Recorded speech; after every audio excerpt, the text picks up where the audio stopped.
ndị Igbo ekenekwa m n'ọzọ. Aha m ka bụ Nwaada Ego Anyabụo, ezigbote nwaada Igbo mara mma.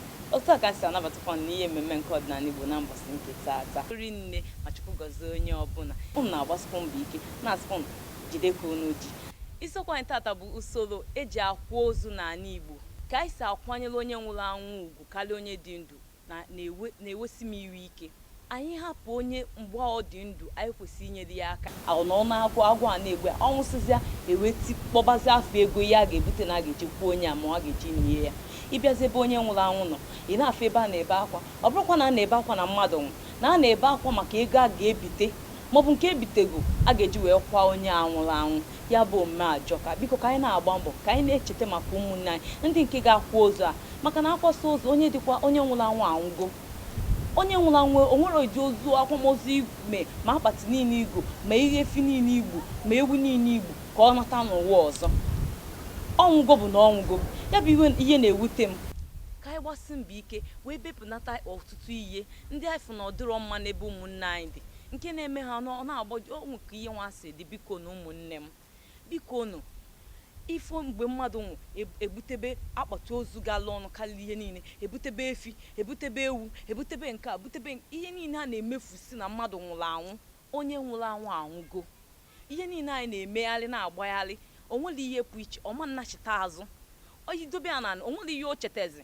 Ọ na-edobelu ndị dị ndụ a na-ata afụfụ, hapụzie onye nwụrụ anwụ nwụọ mgbe nwa dịkwu ndụ nwa afọ m ihe nwe omepụta.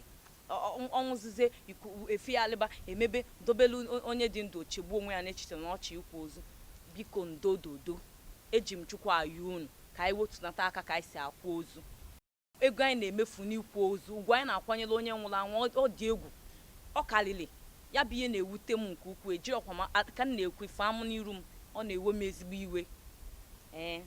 Mana otu ọbụla ọ si dị, biko ọkwa na omenala nwa ka anyị ka na-akụ okwu maka ya, ka anyị wetunata aka ka ọ dịrị anyị niile mma. Daalụ nri nne n'isonye ihe mmemme ọdịnala Igbo.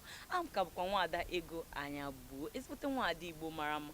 Echefukwana ikwu okwu naanị ọ bụ na onwe ihe gbagọ gị anya, maọbụ na onwe ihe iche ịjụ, ajụjụ ọbụla iche ịjụ, maọbụ onwekwana okwu ọbụla ịchọ ka anyị tinye ọnụ, maọbụ ihe ị na-afụ nwe ka o si dị ịchọ ka anyị kwuo ya na ọdịnala Igbo, maọbụ ịchọ ka enyere gị aka wee kwupụta ihe. Biko echefuna ịkọment.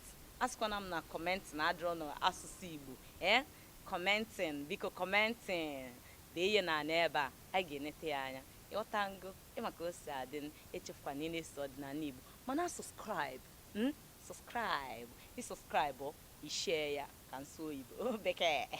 Imesisi ihe ndị a niile, chetakwa na mgbịrịgba dị n'elu pịa aka ebe a. Ịghọta ngo ka ọ dị mbọsị ọzọ. Echefukwana ị na-eso ọdịnala Igbo, ezigbote nwaada Igbo Ego Anyabụo. Ịmaka o si adị.